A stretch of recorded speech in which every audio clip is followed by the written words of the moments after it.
আসসালামু আলাইকুম রহমতুল্লাহ। বাংলাদেশের চলমান কোটা বিরোধী আন্দোলনকে কেন্দ্র করে দেশে বিদেশে প্রত্যেক এবং সকলের মধ্যে উদ্বিগ্নতা বিরাজ করছে এবং দেশে প্রবাসী যারা অবস্থান করছে প্রত্যেকে তার নিজ নিজ অবস্থান থেকে কম বেশি দেশের সাথে কাজ করে চলছেন। এমত অবস্থায় আপনারা নিশ্চয়ই শুনেছেন যে বাংলাদেশে বর্তমান পরিস্থিতিকে মোকাবেলা করার জন্য বা ট্যাকেল দেওয়ার জন্য সেনাবাহিনীকে ডিপ্লয় করার একটা সিদ্ধান্ত নেওয়া হয়েছে। আপনারা জেনে থাকবেন সেনাবাহিনীকে তখনই মাঠে কল করা হয় যখন দেশে প্রচলিত অর্থাৎ বাংলাদেশের পুলিশ, র্যাব এবং বিজিবি সম্পূর্ণভাবে ব্যর্থ হয়। তখন দেশের উদ্ভূত পরিস্থিতিকে মোকাবেলার জন্য সেনাবাহিনীকে কল করা হয়। নর্মালি সেনাবাহিনীকে মাঠে নামানো হয় কয়েকটা কারণে, 4-5টা কারণে, যেমন বন্যার পরিস্থিতি মোকাবেলার জন্য ও আইন শৃঙ্খলা পরিস্থিতির ব্যাপক অবনতি হলে সেই অবস্থাটাকে মোকাবেলা করার জন্য সেনাবাহিনীকে ডিপ্লয় করার একটা সিদ্ধান্ত হয়ে থাকে। আমরা বর্তমান পরিস্থিতি থেকে এইটুকু অন্তত আমাদের কাছে এবং দেশবাসী সকলের কাছে ক্লিয়ার যে পুলিশ, বিজিবি এবং র্যাব সম্পূর্ণভাবে ব্যর্থ হয়েছে এবং পরাস্ত হয়েছে। তাদের অসহায় আত্মসমর্পণ আমরা চিটাগাং, কুমিল্লা, নোয়াখালী এবং সিলেটে দেখেছি। তাই এবং পাশাপাশি আওয়ামী লীগের যেই গুন্ড সন্ত্রাসী বাহিনী রয়েছে তারাও পুলিশকে সহায়তা করতে পারতেছে না এবং তারাও যে পরিস্থিতিকে চ্যালেঞ্জ করবে সেটা সেই সক্ষমতা তাদের আর নেই। গত 15টি বছর ধরে আওয়ামী লীগ বিনা চ্যালেঞ্জে রয়েছিল। এবারই সবচেয়ে ভয়ানক একটা পরিস্থিতির মধ্যে পড়েছে তারা এবং বাধ্য হয়ে তারা সেনাবাহিনীর দ্বারস্থ হয়েছে। তার পোষা পুলিশ বাহিনী এবং সন্ত্রাসী বাহিনী তাকে আর রক্ষা করতে পারতেছে না, বিধায়ী সে অসহায় আত্মসমর্পণের মধ্য দিয়েই তার সেনাবাহিনীর দ্বারস্থ হওয়া। আপনারা জেনে থাকবেন যে সেনাবাহিনী এবং প্রধানমন্ত্রী বা সরকার প্রধানদের সাথে একটা দর কষাকষি চলতেছে। আমরা জানি না সেনাবাহিনীকে নির্বাহী ক্ষমতা দেওয়া হয়েছে কিনা, আর এ নিয়ে এখনো জল্পনা কল্পনার শেষ হয়নি।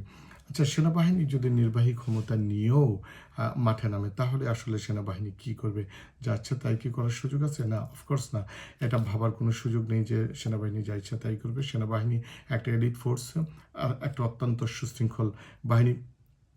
তাদেরকে দেশের কাস্টমারি ল, আইন কানুনগুলো যেমনি মেনে চলতে হয়, পাশাপাশি তাদের নিজস্ব কোড অফ কন্ডাক্ট, তাদের ওয়ার্কিং ম্যানুয়াল, তাদের সেনাবাহিনীর অর্থাৎ সেনাবাহিনীর নিজস্ব আইন রয়েছে, সেগুলো তাদেরকে মেনেই কাজ করতে হয়। পাশাপাশি অবশ্যই তাদেরকে দেশের এবং জনগণেরকে দেশ এবং প্রবাসে অবস্থিত বাংলা ভাষাভাষী এবং বাংলাদেশে নিয়ে কনসার্ন এই জনগণেরকে পালস বুঝতে হয়, তাদের ভাষা বুঝতে হয়। যেমনটি আমরা দেখেছিলাম 1990 সালে, 2006 সালে এবং 2009 সালে সেনাবাহিনীর একটা ইনভলভমেন্ট ছিল। সেনাবাহিনীকে দেখলে আসলে ভয় পাওয়ার কোনো সুযোগ নেই, কোনো অভিপ্রায় নেই। এই বিষয়টাই মূলত আশ্বস্ত করার জন্য এবং সেনাবাহিনীকে একটা মেসেজ, সেনাবাহিনীর ভাইদের প্রতি একটা মেসেজ দেওয়ার জন্য আজকের এই ছোট্ট ভিডিওটা। সেনাবাহিনীকে দেখলে ভয় পাওয়ার কোনো কারণ নেই, কারণ সেনাবাহিনী কোনো শিক্ষার্থীর উপর হামলা করবে না বলেই আমাদের ধারণা এবং বিশ্বাস।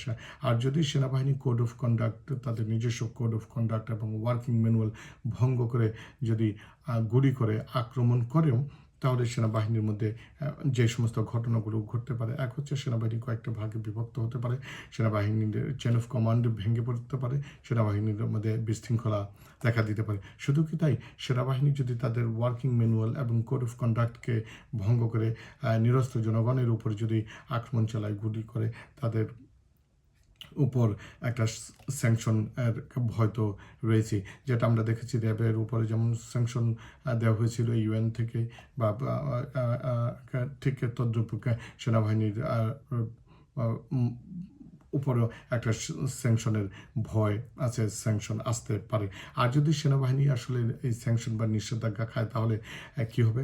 তাহলে সেনাবাহিনীর ইউএন মিশনটা বন্ধ হয়ে যাবে। আর সেনাবাহিনী অবশ্যই তার ইউএন মিশন বন্ধ হয় বা স্যাংশন খাক, এটা তারা চায় না, কারণ ইউএন মিশন থেকে সেনাবাহিনী একটা বিশাল ইনকাম রয়েছে। আর স্যাংশন খেলে সেনাবাহিনীর সেই ইনকামটা বন্ধ হবে এবং তারা দুনিয়াটা তাদের জন্য একটু সংকুচিত হয়ে আসবে। তাদের যে এলিট ফোর্স এবং তাদের যে সুনাম রয়েছে, এই সুনামটা বহির্বিশ্বে এবং আন্তর্জাতিক মহলে স্পেশালিকে ইউএন পিস কমিশনে তাদের সুনামটা ক্ষুণ্ণ হবে। তো এটা অবশ্যই সেনাবাহিনী তার বিবেচনা রাখবে। এর জন্য এমন কোনো কাজ তারা করবে না জনগণের উপরে, নিরস্ত্র জনগণের উপরে, যার কারণে তাদেরকে স্যাংশন খেতে হয় এবং জনগণের মুখোমুখি তাদেরকে দাঁড়াতে হয়।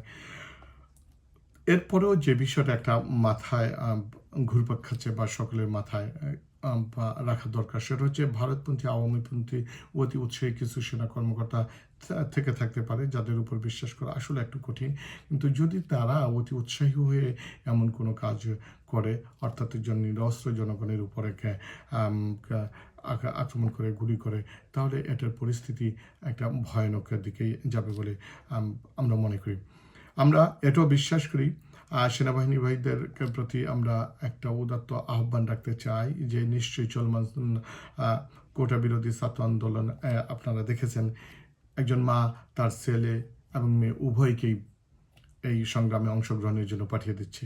একজন স্ত্রী তার প্রাণপ্রিয় স্বামীকে এই সংগ্রামে সামিল হওয়ার জন্য পাঠিয়ে দিচ্ছে। শুধু কি তাই, তাদেরকে স্ত্রী তার স্বামীকে পাঠিয়ে দিয়ে, মা তার ছেলে মেয়েকে পাঠিয়ে দিয়ে সে নিজেও বেরিয়ে পড়ছে এই সংগ্রামে অংশগ্রহণ করার জন্য। এমত অবস্থায় এই সংগ্রাম বিফল হওয়ার তো কোনো সুযোগ নেই। এই সংগ্রামের ফলাফল অত্যন্ত সুনিশ্চিত, আর সেটা হচ্ছে জনগণের বিজয়। রাস্তায় জনগণ যেভাবে নেমেছে এবং জনগণ তার স্বতঃস্ফূর্তভাবে আত্মনিয়োগ করেছে বা এগিয়ে এসেছে, প্রত্যেকে তার নিজ নিজ অবস্থান থেকে তার ন্যূনতম যার সামর্থ্য রয়েছে, একজন রিক্সাওয়ালা ভাইও বা এই কোটা বিরোধী আন্দোলনের ছাত্রছাত্রীদের যেভাবে হেল্প করছে এবং তাদের যে স্বতঃস্ফূর্ত অংশগ্রহণ, তো এ থেকে এটা দিবালোকের মতো পরিষ্কার যে এই আন্দোলন বিফল হওয়ার আন্দোলন নয়। তাই সেনাবাহিনীর আমার বিশ্বাস, সেনাবাহিনী ভাইয়েরা জনগণের ভাষা বুঝবেন এবং এটা বুঝেই তারা দায়িত্বশীল আচরণ করবেন। আপনারা জাতির শ্রেষ্ঠ সন্তান, জাতি আপনাদের দিকে তাকিয়েছে। আপনাদের একটা ভুল পদক্ষেপে এই জাতিকে, গোটা বাংলাদেশকে যেমন অন্ধকারের অতল গহ্বরে নিয়ে যাবে, আবার আপনার একটা সঠিক সিদ্ধান্ত জাতির কাছে আপনাকে হিরো বানাবে, বীর সেনানী হবেন, আপনাদের স্থান হবে আপামর জনগণের মানুষের মনের মণিকোঠায়। তাই সিদ্ধান্ত আপনাকেই নিতে হবে, আপনি কি করবেন। সবাই ভালো থাকবেন, সুস্থ থাকবেন। আল্লাহ হাফেজ।